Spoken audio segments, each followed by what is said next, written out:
Hello students, तो आ गए फिर से आज का एक नया वीडियो लेकर। जैसा कि हम करा रहे हैं अभिव्यक्ति और माध्यम। ये बुक आपकी क्लास 11th और 12th दोनों में कंबाइंड है और अभी हमारा शुरू हो रहा है चैप्टर नंबर 5। ये जो चैप्टर नंबर 5 हमारा स्टार्ट हो रहा है ये क्लास 12th के लिए है। तो क्लास 12th के कोर और इलेक्टिव दोनों ही स्टूडेंट्स इसको पढ़ सकते हैं। क्यों? अब मैं आपको बता दूं, क्योंकि ये दोनों ही कोर और इलेक्टिव दोनों ही सिलेबस में आ रहा है। क्वेश्चंस इससे बनेंगे, तो ध्यान से इनको देखिएगा। आज जो हम चैप्टर नंबर 5 शुरू कर रहे हैं ये है विशेष लेखन स्वरूप और प्रकार। तो अभी तक हमने पत्रकारीय लेखन का देख लिया। पत्रकारीय लेखन में क्या था कि हम एक समाचार पत्र में क्या क्या तरीके का लेखन आता है समाचार के अलावा। तो उसमें हमने देखा संपादकीय है, स्तंभ है, रिपोर्ट है, आलेख है, साक्षात्कार है, और संपादकीय है और संपादक के नाम पत्र है। ये सारी चीज़ें हमने देखी जो मोस्टली रिपोर्ट्स एक न्यूज़पेपर में आती है। अब बात उठती है कि ये विशेष लेखन क्या है। तो आज के वीडियो में हम यही समझने वाले हैं। क्या समझेंगे, ध्यान दीजिए। सबसे पहले जो देखेंगे वो है क्या है विशेष लेखन। पहले तो हमें जानना है कि भाई विशेष लेखन हम करने का मतलब क्या है, पहले उसके बारे में हम जानें। फिर है बीट रिपोर्टिंग और विशेषीकृत रिपोर्टिंग में अंतर। बीट हम आपको पहले भी समझा चुके हैं, लेकिन अभी इसी दौरान आज के वीडियो में भी हम इसे फिर से समझाएंगे। तो बीट के लिए रिपोर्टिंग करना आपका बीट रिपोर्टिंग कहलाता है। फिर है विशेष लेखन की भाषा और शैली। अब ये जो विशेष लेखन किया जाएगा इसके लिए किस तरह की भाषा और शैली का इस्तेमाल किया जाता है, ठीक है। तो सबसे पहले हम जानेंगे कि विशेष लेखन क्या है। अधिकतर अखबारों में खेल, अर्थ, व्यापार, सिनेमा या मनोरंजन के अलग अलग पृष्ठ होते हैं। आप अपना न्यूज़पेपर उठाइए, आज का जो न्यूज़पेपर आया होगा उसमें आप देखिए कि स्पोर्ट्स पेज अलग है, बिजनेस पेज अलग है, सिनेमा जगत का पेज अलग है जिसमें आपके हीरो हीरोइन की जो पार्टीज़ हैं और कौन सी मूवी रिलीज़ होने वाली है, क्या है, ये सारी चीज़ें सिनेमा और मनोरंजन के उसमें सिर्फ आजकल क्या है ना, सिर्फ सिनेमा से रिलेटेड नहीं है, हमारे जो टीवी वर्ड है उससे रिलेटेड भी काफ़ी न्यूज़ आती है। अलग अलग पृष्ठ होते हैं, इनमें छपने वाली खबरें, फीचर या आलेख कुछ अलग तरह के लिखे जाते हैं। अब देखिए क्या होता है, अगर हम खेल वाले पृष्ठ के लिए अगर कोई फीचर लिखते हैं, कोई आलेख लिखते हैं, ठीक है, हम व्यापार के लिए अलग लिखेंगे, हम सिनेमा या मनोरंजन क्षेत्र के लिए अलग लिखेंगे, कृषि एग्रीकल्चर के क्षेत्र से अगर कोई हम फीचर लिखेंगे तो वो अलग तरीके से लिखा जाएगा, है ना। क्यों? क्योंकि ये सारे क्षेत्र अलग हैं और इन सारे क्षेत्रों में अलग अलग तरह की चीज़ें होती हैं। इसलिए अब जैसे हमने कहा खेल, तो खेल में स्पोर्ट्स किस तरीके से हो रहा है, ये अब चूंकि डिफरेंट क्षेत्र हैं तो डिफरेंट तरीके से इसको लेखन किया जाएगा। इनकी भाषा और शैली दोनों ही अलग होती है। आप खेल की भाषा ले लीजिए, मनोरंजन की भाषा ले लीजिए, आप एग्रीकल्चर या खेती से रिलेटेड ले लीजिए, आप क्या कहते हैं रक्षा से रिलेटेड ले लीजिए, इन सब की भाषा में बहुत सारे डिफरेंसेस होते हैं। किसी समाचार पत्र या पत्रिका को संपूर्ण बनाने के लिए उसमें विभिन्न विषयों और क्षेत्रों के बारे में घटने वाली घटनाओं, समस्याओं और मुद्दों को की जानकारी नियमित रूप से दी जाती है। अब देखिए, मेन समाचार पत्र हम क्यों पढ़ते हैं कि डेली पूरे भारत में या हमारे प्रदेश में या वर्ल्ड में जो चीज़ घटित हुई है उसकी हमें जानकारी मिल जाए, ठीक है ना। वही चीज़ क्षेत्रों में घटने वाली घटनाएं, समस्याएं और मुद्दों की पूरी जानकारी हमें मिले। हम न्यूज़पेपर इसीलिए पढ़ते हैं, ठीक है। विशेष लेखन से एक और समाचार पत्र में विविधता आती है तो दूसरी ओर उसका कलेवर व्यापक होता है। कलेवर का मतलब जानते हैं क्या होता है? कलेवर का तात्पर्य होता है कि हम कोई चीज़ जो पढ़ते हैं, वो मान लीजिए हमने न्यूज़पेपर पढ़ा तो वो इंटरेस्टिंग फैक्ट्स अगर हम उसको समराइज करके निकालने की कोशिश करें तो हम अगर उसको बोलेंगे तो ये पेपर न्यूज़पेपर कैसा रहा आपका, आपके सामने 4 न्यूज़पेपर हैं, आप पढ़ो। अब उसमें अगर आप बेस्ट पेपर दोगे कौन सा, जो आपको डिफरेंट चीज़ें दे रहा है वही आपके लिए बेस्ट है, क्योंकि उसमें हमें सारी चीज़ें देखने को मिल रही हैं। अब हम आ जाते हैं विशेष लेखन होता एक्चुअल क्या, विशेष लेखन क्यों इतना महत्वपूर्ण होता है।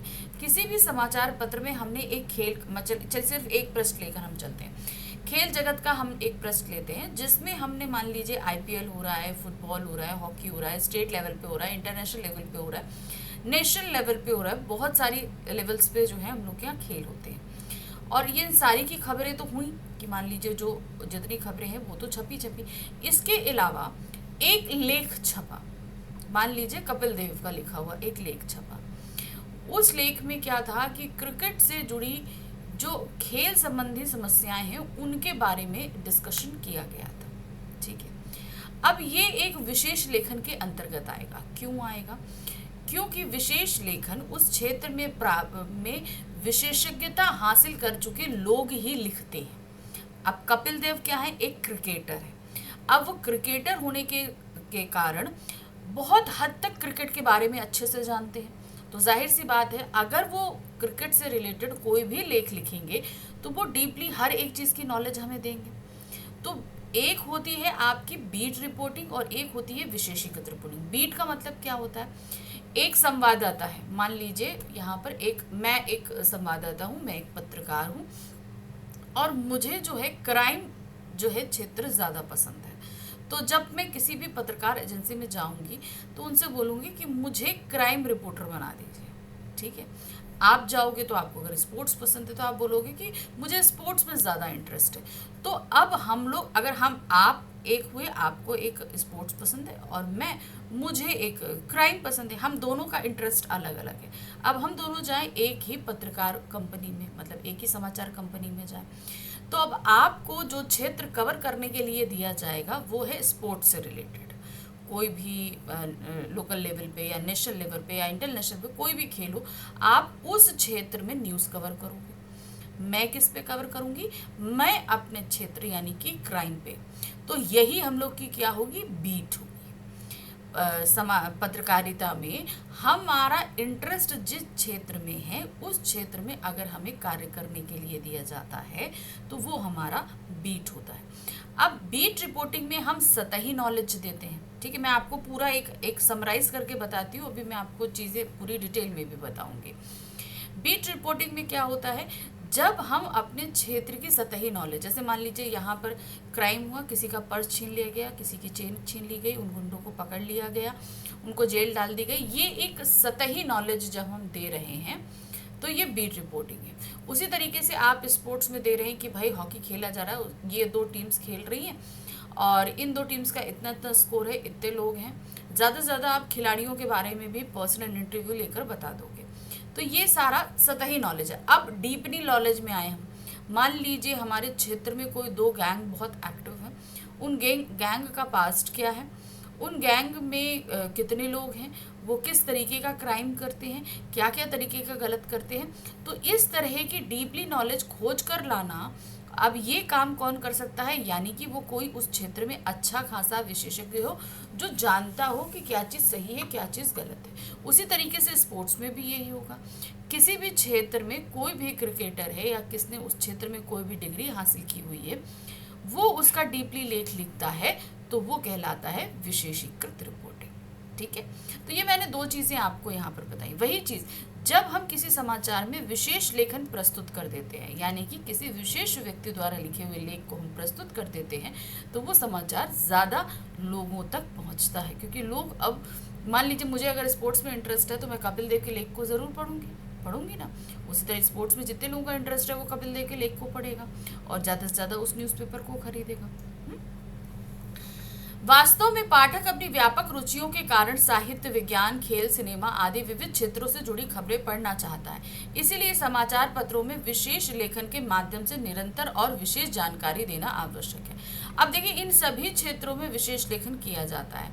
अब इसमें साहित्य हो, विज्ञान हो, खेल हो, सिनेमा हो, कोई भी क्षेत्र हो, इनमें अगर कोई भी एक विशेषज्ञता हासिल किए व्यक्ति ने लेख लिखा तो लोग उसको पढ़ते हैं और ये वैरायटी आती है किसी भी समाचार पत्र में। अब आ जाते हैं क्या है विशेष लेखन। ठीक है, मैंने आपको विशेष लेखन वैसे बता तो दिया, लेकिन अब आपको हम थोड़ा, क्योंकि हम एक चीज़ समझाना होता है, एक होता है थ्योरिकल लिखना। अब आपको थ्योरिकल लिखना भी, इसीलिए मैं हर एक चीज़ आपको वर्बली बताती भी हूँ ईजी वे से, ताकि आपकी समझ में आ जाए। और सामने हमारे जो स्लाइड्स रहती हैं वो हमारी क्या रहती हैं? वो थ्योरिकल रहती हैं, ताकि आपको जब लिखना हो तो आप उस भाषा में लिखें। विशेष लेखन का अर्थ है किसी खास विषय पर सामान्य लेखन से हटके किया गया लेखन। ठीक है।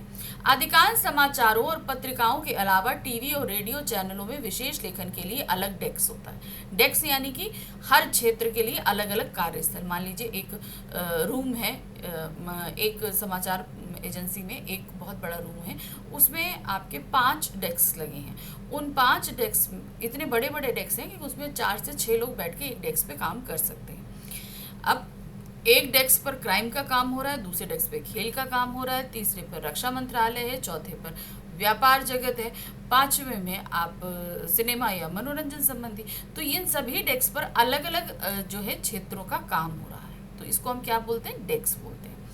और उस विशेष डेस्क पर काम करने वाले पत्रकारों का समूह भी अलग होता है। तो मतलब अगर मान लीजिए कि अगर सिनेमा जगत का डेस्क लगा है तो उसमें उसी इंटरेस्ट के लोग काम करेंगे जो सब सिनेमा में की जगत में काम कर रहे होंगे। एक अगर खेल जगत का डेस्क है तो उस पे सब उसी क्षेत्र से जुड़े जितने भी पत्रकार या संवाददाता हैं वो काम करेंगे। जैसे समाचार पत्रों और अन्य माध्यमों में बिजनेस यानी कारोबार और व्यापार का अलग डेस्क होता है, इसी तरह खेल और खबरों और फीचर के लिए खेल डेस्क अलग होता है। इन डेस्कों पर काम करने वाले उपसंपादक संवाददाताओं की से अपेक्षा की जाती है कि संबंधित विषय या क्षेत्र में उनकी विशेषज्ञता। अब इस क्षेत्र में इन डेस्क पे काम करने वाले लोग जो हैं वो आपके जो है संपादक होंगे। एक तो मेन सह संपादक और संपादक जो काम करते हैं वो पूरे पेपर के लिए करते हैं। उप संपादक क्या होते हैं, उप संपादक होते हैं हर क्षेत्र के लिए अलग अलग। जैसे मान लीजिए एक तो हुआ संपादक जो पूरे पेपर का हेड है, उसके नीचे होते हैं आपके सह संपादक जो उसको संपादकीय लिखने और पेपर को पूरी तरीके से अरेंज करने में हेल्प करता है। अब आ जाते हैं उप संपादक। उप संपादक अलग अलग डेस्क पे अलग अलग होते हैं। जैसे खेल क्षेत्र में एक उप संपादक होगा, क्राइम क्षेत्र में एक होगा, आपका सिनेमा जगत में एक होगा, साहित्य जगत में एक होगा। तो हर क्षेत्र के अलग अलग उप संपादक होंगे। फिर उनके नीचे क्या आते हैं, संवाददाता आते हैं, ठीक है, जिसमें कुछ संवाददाता जो है आपके हो जाते हैं बीट रिपोर्टिंग करने वाले और कुछ हो जाते हैं विशेषीकृत रिपोर्टिंग करने वाले। तो इनमें कुछ विशेषज्ञता हासिल किए होते हैं और कुछ सतही नॉलेज की जो सिर्फ अपने इंटरेस्ट के कारण यहाँ पर आते हैं। खबरें भी कई तरह की होती हैं, राजनीतिक, आर्थिक, अपराध, खेल, फिल्म, कृषि, कानून, विज्ञान या किसी और भी विषय से जुड़ी हो सकती हैं। खबरें बहुत सारे क्षेत्रों से जुड़ी होती हैं। संवाददाताओं के बीच काम का विभाजन आमतौर पर उनकी दिलचस्पी और ज्ञान को ध्यान में रखते हुए किया जाता है। मीडिया की भाषा में इसे बीट कहते हैं, जो मैंने अभी आपको समझाया। जो भी पत्रकार या संवाददाता पत्रकार एजेंसी में जाता है वहां पर उसका इंटरेस्ट जो कोई भी है उसे उसी क्षेत्र में अगर काम करने के लिए दे दिया जाए तो वो उसकी बीट होती है। एक संवाददाता की बीट अगर अपराध है तो इसका अर्थ यह है कि उसका कार्य क्षेत्र अपने शहर या क्षेत्र में घटने वाली आपराधिक घटनाओं की रिपोर्टिंग करना है। जैसे मैंने बोला कि अगर हमको इंटरेस्ट, जैसे मैंने बताया था मेरे को इंटरेस्ट है कि मेरे को अपराध क्षेत्र में, तो मैं अपने क्षेत्र में जितने भी क्राइम्स हो रहे होंगे मैं उन सभी को कवर अप करूंगी। अखबार की ओर से वह इनकी रिपोर्टिंग के लिए जिम्मेदार और जवाबदेह होगा। अखबार की तरफ से कि कोई भी अगर प्रश्न उठाता है तो इसकी जवाबदेही उसी संवाददाता की होगी जो क्राइम कवर अप कर रहा है। विशेष लेखन के लिए किसी व्यक्ति यानी कि संवाददाता को उसी क्षेत्र विशेष से संबंधित लेखन कार्य सौंपा जाता है जिसमें उसकी रुचि हो। अब विशेष लेखन कौन करता है, उसी क्षेत्र में विशेषज्ञता हासिल किए हुए जो कोई भी संवाददाता है उसी को उस क्षेत्र से संबंधित लेख लिखने के लिए दिया जाता है। इसके अलावा उसे विषय संबंधी गहरी जानकारी होती है। तो जैसे मैंने बताया कि अगर मेरा क्षेत्र अपराध है, मुझे सिर्फ इंटरेस्ट है, तो मैं उसकी बीट रिपोर्टिंग तो कर सकती हूँ लेकिन डीपली रिपोर्टिंग नहीं कर पाऊंगी क्योंकि मुझे उसमें किसी तरह की विशेषज्ञता है। अब मेरे साथ एक संवाददाता और है जिसने क्राइम पे अच्छा खासा रिसर्च किया है, विशेषज्ञता हासिल करी है, उसका इंटरेस्ट भी था, उसके पास काफ़ी फैक्ट्स हैं, काफ़ी जो है हिस्ट्री है उसके पास ऑलरेडी। तो इस तरीके से वो एक विशेष लेखन लिखने के लिए पूरी तरीके से सक्षम है। जैसे खेल जगत की जानकारी एवं रुचि रखने वाले को खेल बीट मिल जाती है। विशेष लेखन केवल बीट रिपोर्टिंग ना होकर उससे भी आगे एक तरह से विशेषीकृत रिपोर्टिंग होती है। तो मैंने बताया ना, बीट रिपोर्टिंग क्या होती है, वो कोई भी चीज़ है इनिशियल लेवल पे किया जाए। अगर हम मेरा इंटरेस्ट है तो इनिशियल लेवल पे हम बीट रिपोर्टिंग कर सकते हैं, लेकिन हम बीट रिपोर्टिंग करते करते अगर मुझको वहाँ से 6-7 साल हो जाएंगे तो धीरे धीरे क्या होगा ना, उस क्षेत्र में मुझे काफ़ी हद तक विशेषज्ञता हासिल हो जाएगी। हम जो है जितने क्रिमिनल्स होते हैं उनके बारे में जान जाएंगे कि हाँ इस क्षेत्र में मान लीजिए चेन स्नैचिंग में ये गैंग काम करता है, किसी की सुपारी लेकर काम मारने में ये गैंग काम करता है। तो इस तरीके से मैं काफ़ी हद तक जानकारी 6-7 सालों में मुझे हासिल हो जाएगी। तो मैं एक विशेषीकृत रिपोर्टर बन सकती हूँ और उस पर लेख भी लिख सकती हूँ, जिसमें ना सिर्फ उस विषय की गहरी जानकारी होनी चाहिए बल्कि उसकी रिपोर्टिंग से संबंधित भाषा शैली का भी पूर्ण अधिकार होना चाहिए। तो यहाँ पर देखिए लिखने की भी अपनी एक कला होती है, तो मुझे वो कला भी आनी चाहिए, दूसरा नॉलेज भी होनी चाहिए। तो हम सबसे पहले अगर किसी पत्रकार एजेंसी में जाते हैं और वहाँ पर हम रिपोर्टिंग का काम शुरू करते हैं तो हमारे इंटरेस्ट के हिसाब से हमें बीट मिलेगा, डेस्क मिलेगी, काम करेंगे, धीरे धीरे एक्सपीरियंस होगा चीज़ों के बारे में। कभी कभी कुछ क्षेत्र ऐसे होते हैं कि जिस क्षेत्र में हम पढ़ाई करके भी विशेषज्ञता हासिल कर सकते हैं। जैसे कि हम फाइनेंस में हैं, जिसमें हम बिजनेस वगैरह में हैं, उसमें हम कोई डिग्री हासिल कर सकते हैं।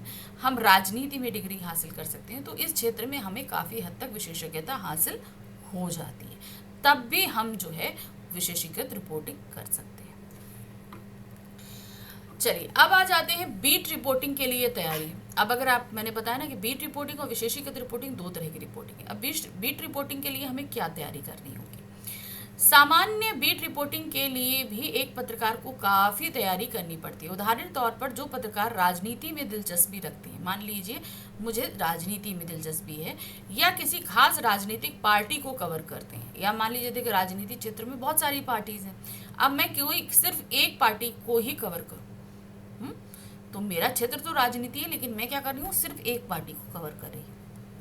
उन्हें पता होना चाहिए कि उस पार्टी का इतिहास क्या है, उसमें समय समय पर क्या हुआ है, आज क्या चल रहा है, पार्टी के सिद्धांत या नीतियां क्या हैं, उसके पदाधिकारी कौन कौन हैं और उसकी पृष्ठभूमि क्या है, बाकी पार्टियों से उस पार्टी के रिश्ते कैसे हैं और उनमें आपस में क्या फ़र्क है, उसके अधिवेशनों में क्या क्या होता रहा है, उस पार्टी की कमियां और खूबियां क्या हैं, आदि आदि। तो अगर हम पर्टिकुलर कोई एक पार्टी कवर कर रहे हैं तो उसका पास्ट, प्रेजेंट, फ्यूचर, उसके रिलेशनशिप, उसकी जो है कमियां, कमजोरियां, खूबियां, विशेषताएं, सब कुछ हमको पता होना चाहिए।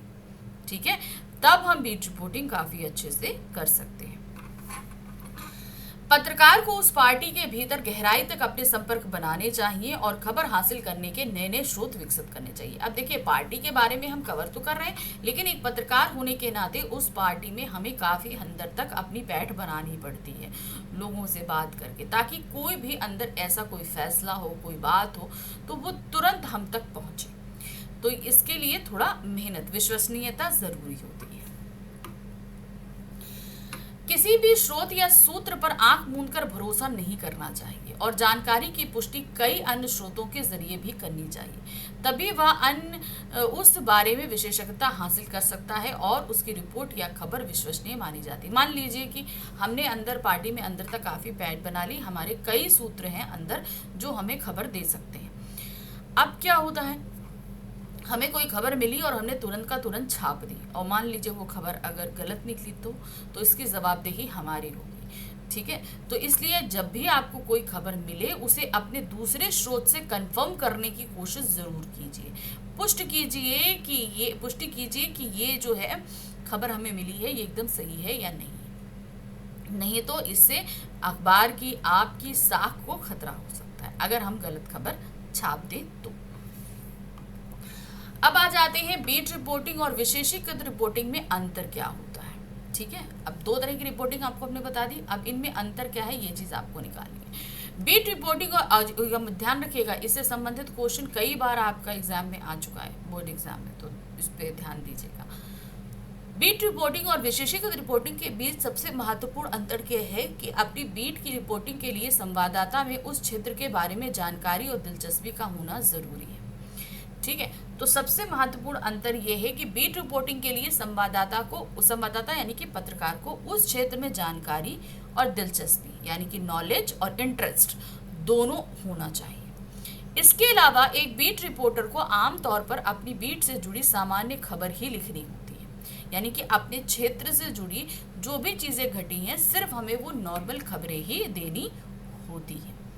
लेकिन अब ये तो हमने बीट रिपोर्टिंग बताई, लेकिन विशेषीकृत रिपोर्टिंग का तात्पर्य यह है कि आप सामान्य खबरों से आगे बढ़कर उस क्षेत्र या विषय से जुड़ी घटनाओं, मुद्दों, समस्याओं या बारीकी से विश्लेषण करें और पाठकों के लिए उसका अर्थ स्पष्ट करने की कोशिश करें। तो बीट रिपोर्टिंग का काम क्या था कि वो खबर को ढूंढ के लाए और सामने रखे, बता देता है। अब उसके आगे काम शुरू होता है विशेषीकृत रिपोर्टिंग का। उस खबर का अच्छे तरीके से एनालाइज करना, उस जो भी चीज़ घटित हुई है उसके पीछे के फैक्ट्स ढूंढना, सब कुछ ढूंढ के करके निकाल के तब उस पर एक रिपोर्ट तैयार करना, वो विशेषीकृत रिपोर्टिंग कहलाता है। क्योंकि हम उस खबर के डीपली अंदर तक गए, क्यों हुई, किस लिए हुई, इसके पीछे के रीज़न क्या थे और क्या क्या चीज़ें हो सकती हैं, जो कुछ भी है। विशेष लेखन के अंतर्गत रिपोर्टिंग के अलावा उस समय या क्षेत्र विशेष पर फीचर, टिप्पणी, साक्षात्कार, लेख, समीक्षा या स्तंभ लेखन भी आता है। तो एक तो होता है इनिशियल आप खबर दे दो, जिसे हम समाचार देंगे और उल्टा पिरामिड शैली में लिखेंगे, जो बीट रिपोर्टिंग वाला संवाददाता करता है। विशेषीकृत रिपोर्टिंग जो कोई भी करेगा वो उस क्षेत्र में फीचर लिख सकता है, टिप्पणी लिख सकता है, साक्षात्कार ले सकता है, किसी का लेख लिख सकता है, समीक्षाएं दे सकता है, स्तंभ लेखन लिख सकता है। ठीक है, तो ये सारी चीजें हम विशेषीकृत रिपोर्टिंग के अंतर्गत लिखेंगे। जबकि अगर हम बीट रिपोर्टिंग करते हैं तो हम सिर्फ उल्टा पिरामिड शैली में एक समाचार ही लिख सकते हैं, इससे ज्यादा हम कुछ नहीं। इस तरह का विशेष लेखन समाचार पत्र या पत्रिका में काम करने वाले पत्रकार से लेकर फ्रीलांसर यानी कि स्वतंत्र पत्रकार या लेखक तक सभी कर सकते हैं। तो ये नहीं, जो पूर्णकालिक पत्रकार है वो भी कर सकता है, अंशकालिक पत्रकार भी कर सकता है और आपका फ्रीलांसर भी कर सकता है। शर्त यह है कि विशेष लेखन के इच्छुक पत्रकार या स्वतंत्र लेखक को उस विषय में निपुण होना चाहिए। बस शर्त यह है, पत्रकार किसी भी तरह का हो, लेकिन उसे इस क्षेत्र में इंटरेस्ट होना चाहिए और उसे नॉलेज होनी चाहिए।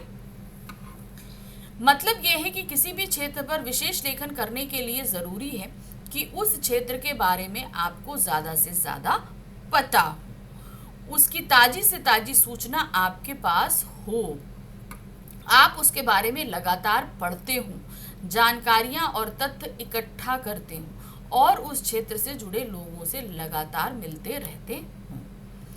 इस तरह अखबार और पत्र पत्रिकाओं में किसी खास विषय पर लेख या स्तंभ लिखने वाले कई बार पेशेवर पत्रकार ना होकर उस विषय के जानकार या विशेषज्ञ भी होते हैं। जैसे कि मैंने आपको कपिल देव का उदाहरण दिया था कि कभी कभी विशेषज्ञता हासिल किया हुआ पत्रकार ही नहीं, उस क्षेत्र में कार्यरत कोई भी व्यक्ति जो अब कार्यरत ना हो वो भी कर सकता है, और जो कार्य में हो वो भी इस तरह के लेख लिख सकता है। जैसे रक्षा, विज्ञान, विदेश नीति, कृषि या ऐसे ही किसी क्षेत्र में कई वर्षों से काम कर रहा कोई प्रोफेशनल इसके बारे में बेहतर तरीके से लिख सकता है। अब मान लीजिए अगर हम रक्षा के बारे में बात करें तो कोई भी फॉर्मल रक्षा मंत्री हो सकते हैं जो इस बारे में ज़्यादा नॉलेज रखते हैं, वो लेख लिख सकते हैं। विज्ञान से जुड़े कोई साइंटिस्ट कोई लेख लिख सकता है। विदेश नीति से जुड़े जो हमारे विदेश मंत्री वगैरह हों वो लिख सकते हैं। एक्सटर्नल अफेयर मिनिस्टर्स होते हैं जो वो लिख सकते हैं। तो इस तरीके से इन क्षेत्रों में जुड़े बहुत सारे लोग जो पहले काम करते हों वो भी इसके ऊपर कोई ना कोई खबर या लेख लिख सकते हैं, क्योंकि उनके पास इस क्षेत्र का वर्षों का अनुभव होता है, एक्सपीरियंस होता है, वह इसकी बारीकियां समझता है और उसके पास विश्लेषण करने की क्षमता होती है। हो सकता है उसके लिखने की शैली सामान्य पत्रकारों की तरह ना हो, लेकिन जानकारी और अंतर्दृष्टि के मामले में उसका लेखन पाठकों के लिए लाभदायक होगा। यानी कि मान लीजिए जो प्रोफेशनल राइटर्स होते हैं उनकी तरह वो अच्छा ना लिख पाए, लेकिन उसके पास जो इन्फॉर्मेशन है वो हमारे पाठकों के लिए बहुत ज़रूरी हो सकती है। उदाहरण के तौर पर हम खेलों में हर्ष भोगले, जसदेव सिंह और नरोत्तम पुरी का नाम ले सकते हैं। ये पिछले 40 वर्षों से हॉकी से लेकर क्रिकेट तक और ओलंपिक से लेकर एशियाई खेलों तक की कमेंट्री करते आए। तो ये लोग काफ़ी समय से इन क्षेत्रों में जुड़े हैं, तो इनको काफ़ी हद तक नॉलेज हो चुकी है, विशेषज्ञता वो हासिल कर चुके हैं, तो वो इस क्षेत्र में लेखन कार्य कर सकते हैं। अब अब आ जाते हैं विशेष लेखन की भाषा शैली। अब हमने देख लिया कि विशेष लेखन क्या होता है, कौन लोग कर सकते हैं, कैसे कर सकते हैं, लेकिन जब इसमें लेख, स्तंभ, फीचर, आलेख, ये साक्षात्कार, ये सारी चीज़ें लिखी जाती हैं, तो इनको लिखने के लिए किस तरह की भाषा और किस तरह की शैली का इस्तेमाल किया जाता है। विशेष लेखन का संबंध जिन विषयों और क्षेत्रों से है, उनमें से अधिकांश क्षेत्र तकनीकी रूप से जटिल है, यानी कि टेक्निकली है। अब विशेष लेखन के क्षेत्र में क्या हो सकता है? राजनीति, तो राजनीति में बहुत सारे लूप होल्स होते हैं। उसी तरह रक्षा में आ जाइए, उसमें बहुत सारी चीज़ें हैं जो हमें नहीं पता होती हैं। तो ये सब टेक्निकली बहुत ही कॉम्प्लिकेटेड है और उनसे जुड़ी घटनाओं तथा मुद्दों को समझना आम पाठकों के लिए कठिन होता है। अब इनके बीच जो रूल्स एंड रेगुलेशन है, इन सारे क्षेत्रों में जो चीज़ें जटिलताएं होती हैं, वो आम पाठक नहीं समझ सकता, यानी कि हम लोग, जिससे पाठकों को समझने में मुश्किल ना हो। तो अब इन क्षेत्रों में विशेष लेखन की ज़रूरत क्यों पड़ती है? ताकि पाठक भी इस, यानी कि पाठक कौन हुए? जो न्यूज़पेपर पढ़ने वाले हैं, वो जो है वो इस क्षेत्र के बारे में जाने और इस भाषा में वो विशेष लेखन लिखा जाए जो पाठकों के लिए पढ़ना आसान हो। उनके बीच सबसे बुनियादी विशेष लेखन की भाषा और शैली कई मामलों में सामान्य लेखन से अलग होती है। उनके बीच सबसे बुनियादी फर्क यह होता है कि हर क्षेत्र विशेष की अपनी विशेष तकनीकी शब्दावली होती है जो उस विषय पर लिखते हुए आपके लेखन में आती है। तो हर क्षेत्र की अपनी एक अलग होती है। जैसे स्टॉक मार्केट में मंदी आ गई, ये चीज़ हो सकता है। आप क्या कहते हैं, खेल जगत में क्रिकेट में आ जाइए तो पावर प्ले है, ओवर द विकेट है, हिट विकेट है। बहुत सारी चीज़ें ऐसी होती हैं कि लोगों को पता नहीं होती कि ये क्या होता है। तो इसीलिए इन क्षेत्रों की अपनी एक तकनीकी भाषा होती है, एक अपनी तकनीकी शब्दावली होती है। जब हम लेख लिखते हैं तो उन शब्दावलियों का इस्तेमाल करते हैं, लेकिन ऐसे तरीके से इस्तेमाल करते हैं कि पढ़ने वाला भी उसके अर्थ को समझ सके। हर क्षेत्र विशेष की अपनी विशेष तकनीक शब्दावली है और उस विषय पर लिखते समय आपके लेखन में आती है। जैसे कारोबार पर विशेष लेखन करते हुए आपको उनमें इस्तेमाल होने वाली शब्दावली से परिचित होगा। अगर हम जो है अर्थ, यानी कि फाइनेंस के लेन में के क्षेत्र में अगर कुछ लिखना चाहते हैं तो उस क्षेत्र की शब्दावली से हमें परिचित होना चाहिए।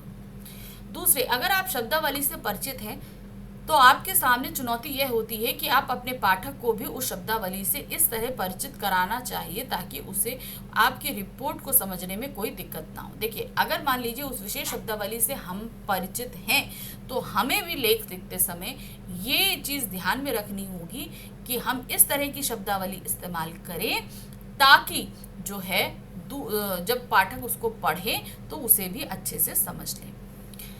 अब कैसे? उदाहरणतः, सोने में भारी उछाल, चांदी लुढ़की, आवक बढ़ने से लाल मिर्च की कड़वाहट घटी, या शेयर बाजार ने पिछले सारे रिकॉर्ड तोड़े, सेंसेक्स आसमान पर आदि के अलावा खेलों में भी भारत ने पाकिस्तान को 4 विकेट से पीटा, चैंपियंस कप में ऑस्ट्रेलिया ने जर्मनी के आगे घुटने टेके आदि शीर्षक सहज ही ध्यान खींचते। अब किसी भी अगर अखबार में इस तरह की ये जो है लेख लिखे रहेंगे, कोई भी हेडलाइन लिखी रहेगी, तो जाहिर सी बात है हम तुरंत ही पहुंचेंगे उसको पढ़ने के लिए, क्योंकि वो इस तरीके की शब्दावली है कि हम बहुत ही आसानी से वो हमें आकर्षित कर पा रही है। विशेष लेखन की कोई निश्चित शैली नहीं होती, लेकिन अगर हम अपने बीट से जुड़ा कोई समाचार लिख रहे हैं तो उसकी शैली उल्टा पिरामिड शैली होती है। जैसे मैंने आपको पहले भी बोला था कि बीट रिपोर्टिंग करते समय हम हमेशा उल्टा पिरामिड शैली में समाचार देते हैं,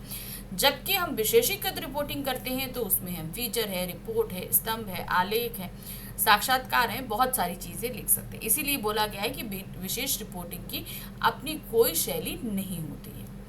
लेकिन अगर आप समाचार फीचर लिख रहे हैं तो उसकी शैली कथ्यात्मक हो सकती है। इसी तरह अगर आप लेख या टिप्पणी लिख रहे हैं तो इसकी शुरुआत में फीचर की तरह हो सकती है, जैसे हम किसी केस स्टडी से उसकी शुरुआत कर सकते हैं।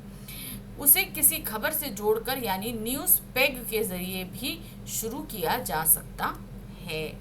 इसमें पुराने संबंधों को आज के संदर्भ में जोड़कर पेश करने की संभावना होती है। तो समझ में आया ना कि क्या है कि हम हमेशा जो है जब विशेषीकृत रिपोर्टिंग करते हैं, बीट रिपोर्टिंग में हमने बता दिया, विशेषीकृत रिपोर्टिंग में हमेशा हम क्या करते हैं, जो आसपास की चीज़ें हैं उनको जोड़ने का प्रयत्न करते हैं। तो जैसा मैंने बताया था कि आज हम ज़्यादा नहीं पढ़ेंगे, सिर्फ 3 चीज़ें हम पढ़ रहे थे और वो तीनों चीज़ें हमने आज के वीडियो में कवर करा ली। तो आप सभी को पता है कि विशेष लेखन का जो चैप्टर है वो मैं 2 पार्ट्स में करा रही हूँ, क्योंकि उसमें अभी कुछ चीज़ें ऐसी हैं जो हमारी रह गई। तो ये आज हमने पढ़ा फर्स्ट पार्ट और कल मैं आपके लिए लेकर आऊँगी सेकेंड। ठीक है, तो ये वाला पार्ट तैयार करके रखिएगा और मिलते हैं हम। Thank you for watching, bye bye.